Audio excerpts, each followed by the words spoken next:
For those of you who might be passionate about I have tried to record this a million times.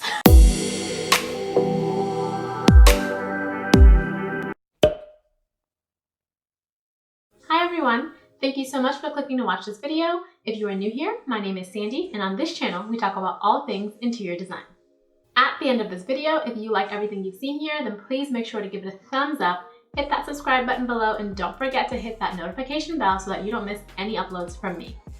Today's video is going to be part 2 to the video I posted last week called Types of Interior Design Part 1. They're not necessarily in any kind of order, so you can just watch them however you want to. If you do want to see that and you're interested, I'm going to put a card somewhere here, and then I'm also going to link it down below for you. In last week's video, I talked to you guys about 2 different big categories for design, 2 different umbrellas. So residential on this side and then commercial on this side. There are lots of subcategories, mainly for commercial and some for residential as well. So as I go through the different types of design I talk about in this video, I'm just gonna identify for you guys whether or not it falls into the commercial category, the residential category, or both of them. Let's start this video off with institutional design. So institutional design is designing a school, an institutional place where someone learns. This could be for kindergartners, this could be middle school, high school, it could be a university, it could be a trade school, a technical school, but any kind of institution where learning is present would fall under institutional design. For those of you who are passionate about design and also education, maybe going into institutional design is a great way to kind of blend those 2 things together. If you're thinking about being in a classroom, think about where the class is positioned. All your desks are positioned opposite of the chalkboard or whiteboard versus where the windows are, the projector is, where the bathrooms all are at the school, are they conveniently located, all of where the offices are. All those things are decisions that need to be made. Where all the stairways are, where the elevator is it accessible to someone in a wheelchair? Is it accessible to someone who's blind or deaf? Where all the sprinklers are, where all the AC systems are, what kind of door handles get used. All of those things, all of those details, someone needs to decide them.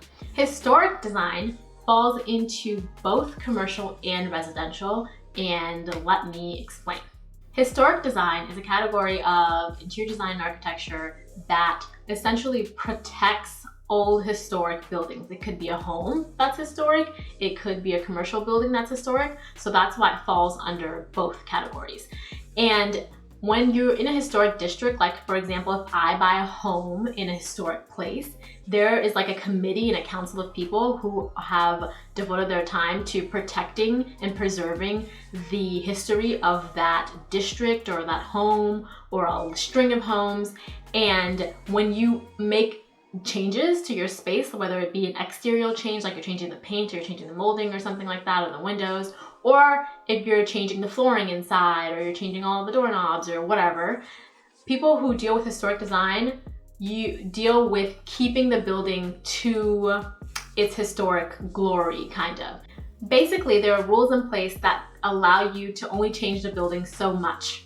So you can only change it so much so that it matches whatever decade it was built or whatever century it was built. You can't go in and put like super modern changes into this home because it's historic and it's being preserved.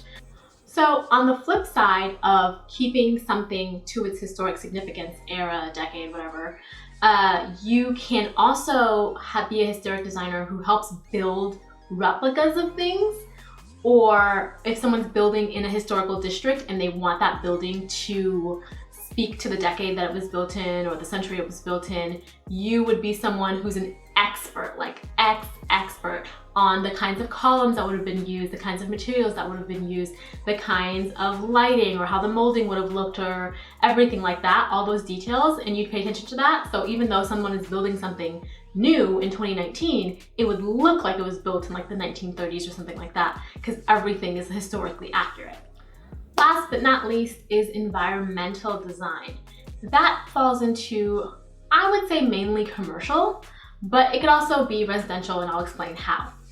For environmental design, I did touch on it in a previous video where I talked about different classes that you'll take as a second-year interior design student. So I'll put the card here and link that down below. But just the gist of it, environmental design is designing for sustainability and designing to have a better, healthier planet.